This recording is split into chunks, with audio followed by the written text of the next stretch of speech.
Hello, everyone. People, the most powerful creations is what we would like to explore in this particular presentation. The most powerful creations under on the planet is the people. That is what. Remember, this is the plan which has been given as in the agenda that will be covered around here. So the agenda is simple as in the efficiency of an organization. People is the central focus around it, be it the employees or be it the that we talk about it. It takes years to build a reputation and just 5 minutes. If you think about that, you will do things differently. It's stated by the famous, still living business magnate Warren Buffett, CEO of Berkshire Hathaway. Basic commodity that this particular company trades in, or the owner actually dwells in, or is excellent is in trading and investing pattern thereof. Warren Buffett, the CEO, tells it takes years to build reputation and only 5 minutes. What? Just 5 minutes to ruin it. So remember to act accordingly. As far as the peoples are concerned, please value customer service. The tricks of the trade is always be asking open-ended question. Ask what medium is preferred for communication in terms of email, in terms of phone, or in person. Be polite on your tone of the voice, your demeanor, your body language. Remember, even when you are delivering bad news to the reputation or to the person, you just cannot be impersonal. You should be extra careful when you are giving bad news altogether. It can be any news that is not very in a good light, that doesn't portray any positive images at all. So you have to get the message across, but use emphatic approach when you to show support. Keep calm will help remaining the calms and allowing you both to work efficiently towards the solution. Follow up. How did you make out this project, and wow, how was that meeting all about it? This is what we will talk about as far as getting information or soliciting information from a together. Remember, people are everything. This is the people that we are looking into it. People are all about attitude, emotional quotient, and these are the three things that comes around it. The power of three that I keep on saying around. What is the importance of first impression? This is what we need to understand. Your first impression comprises of your body language, the way you carry yourself, the way you present yourself, the way you exhibit your behavior is the body language. Then, how do you communicate? What is your pitch of your voice? What do you say? How do you say matters a lot. So if you look into it, it covers more than 93% of your body language and the tone of the voice, the most important factor that needs to be taken care of. This is what we are looking into it. And the last 7% is the content that of the word which go around it. Never underestimate the fact that you never get a second chance to make a first impression. A second chance will always be a second chance. Altogether, so what is the positive? What is managing words? Use matters that is optimizing or probably creating much more meaningful impact. That is what we are looking at it here every time that we say.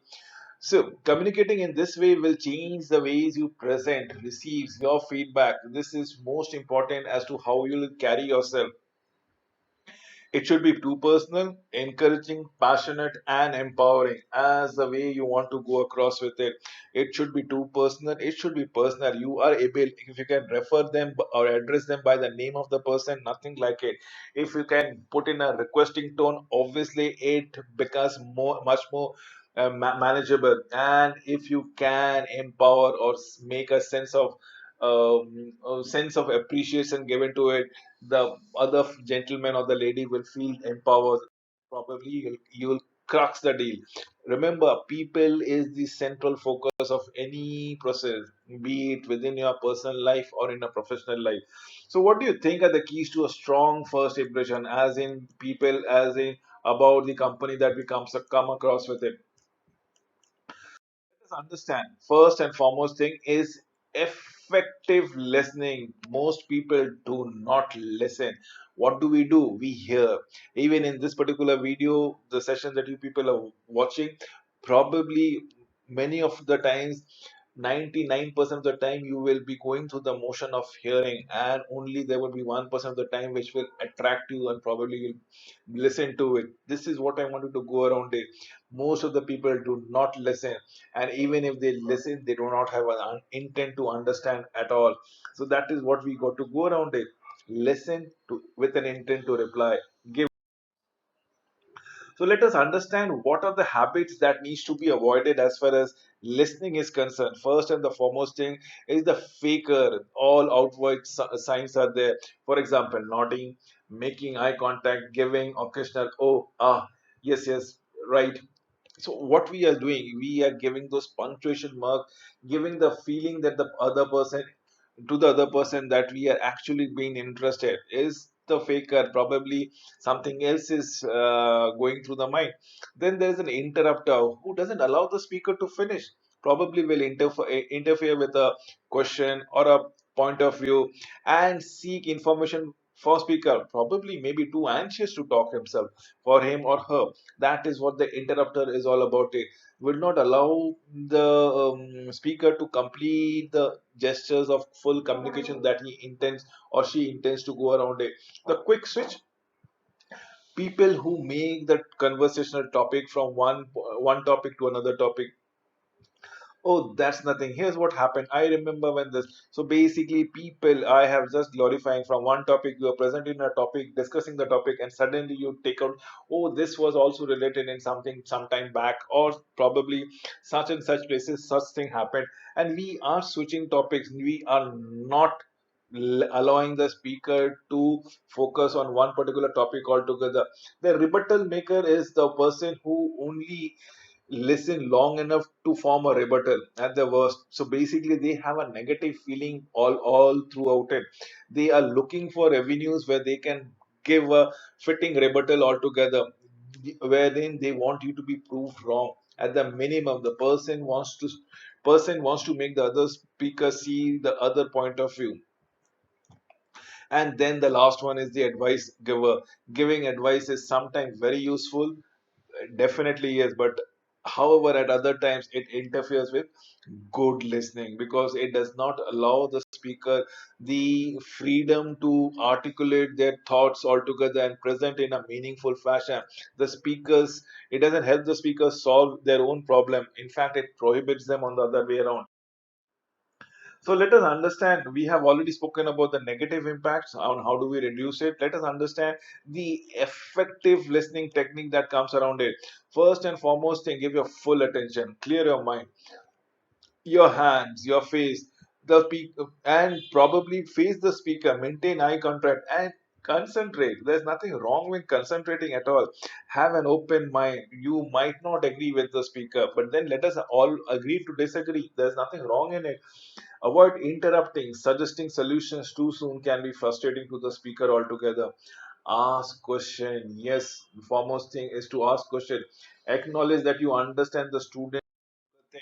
So we will be talking about the effective listening technique. See, this gentleman doesn't want to listen anything. Is it good? So first and foremost thing, wait for the speaker to pause. The moment the speaker pauses, probably raise your hand and politely come forward with your arguments or put forward your points altogether. Ask questions that only ensures understanding or enables understanding altogether. Asking questions for other reasons may often get lead from a different topic altogether. That's that inefficient utilization of the time that we are into it. Try to feel what the speaker is feeling, joy, sadness, fearful, whatever emotion the speaker goes through. We'll try to be a little bit empathetic towards them. This will foster a better communication. Give the speaker regular feedback, as in, yes, that's well spoken, well said. I can see your point of view. You must be enjoying yourself. Pay attention what isn't being said, as in the body language, as in the facial expression that has been coming, as in the pitch or the paraverbal that we keep on calling about it. So these are the effective listening skills around it. Let us understand the positive and effective verbal communication. How do you go across with it?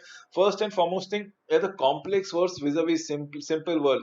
People in the surge of showing their competitiveness or their effectiveness, people often use flowery language or complex word, probably often shorten, abbreviated, aggregate. So what I'm trying to tell it to you is, can we use a very easy words altogether? Let us use something word as an aggregate, or should we use a word called total, which is much more common? What do we use? Optimum or the best? What is most common? So please desist from utilizing complex word, because at the end of the day it might not percolate to everybody's understanding. Avoid wordy phrases. As a general rule, remember, as a matter of fact versus in fact. So avoid wordy phrases altogether. Do not come with a quotation that comes for undue situation or unwarranted thing. You may not know, or as you may know. So the way we want to go around it, I will effectively communicate with others, is what is the crux that we've been putting forward. And keep it simple, keep it direct, keep it understandable, keep it within the ambit of the listener. This is most important. The ambit of the listener, the mental aptitude of the listener is more important. Better communication means increased efficiency. That means less amount of feedback, less amount of spillage of time and effort that comes around it. Have a wonderful communication practice. So let us come with that email tips. What do we go about it? The courtesy email, when busy, send a short email to let the people know that you have received it. Yes, you plan to address these, probably not answering, replying it back, but acknowledging the fact that the email is in your inbox and you are in the know of the thing. That is much better way to respond altogether. Don't email when you are angry. Remember, email correspondence lasts forever. It is into a written mode of communication that is there. So please never email when angry. Use explain exclamation points sparingly, as maximum as number one. But people often use one, two, and three. God knows for what reasons. Avoid using shortcuts or emoticons, jargons, or slang. Remember, emoticons, jargon, slang in an email is not a formal communication at all. These are not text technically. So, if it is an email, it is a formal communication in the corporate world. Use proper words. Do not use abbreviation. Use real words that make sense. Be clear in your subject. With inboxes being cloggy by hundreds of email, it's crucial that your subject line gets to the point. It should be reasonably simple and descriptive of what you have written about it. Send a copy, or copy others only on a need to know basis. Before you click reply all, put names into CC or BCC. Ask yourself if all the recipient needs the information in your messages. Thereby, when the topic has a lot of parameter that needs to be explained or negotiated, will generate too much of question and confusion. Don't handle it via mail. And in fact, if you have not a lot of topic, please, what I will recommend is, can you make a numbering of the paragraphs, as in one, two, then we can have three, probably not beyond five questions that can you can put through, five issues that you can put through. Pick up the phone in such kind of situation. Beyond five, a number of things. Pick up the phone and insist on a one-to-one meeting, a person-to meeting. Email tips: you should always maintain privacy. Always protect the privacy of your list. You should use BCC. Additionally, avoid giving out email addresses to the third party. About anybody and everybody's email address should not be accessed to all the person. Know your audiences.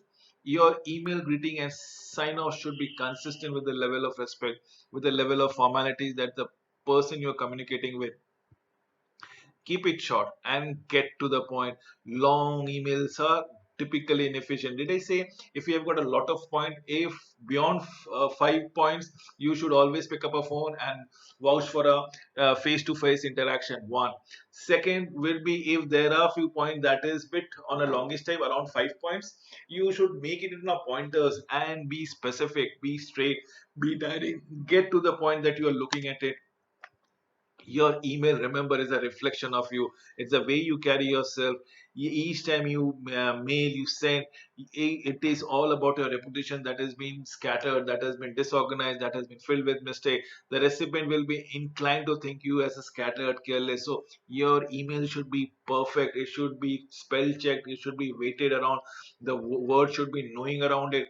The message is as unique as the recipient. Remember, the message should be tailored to the best fit of your target audiences, whom you are writing to. You should be specific to that audience understanding.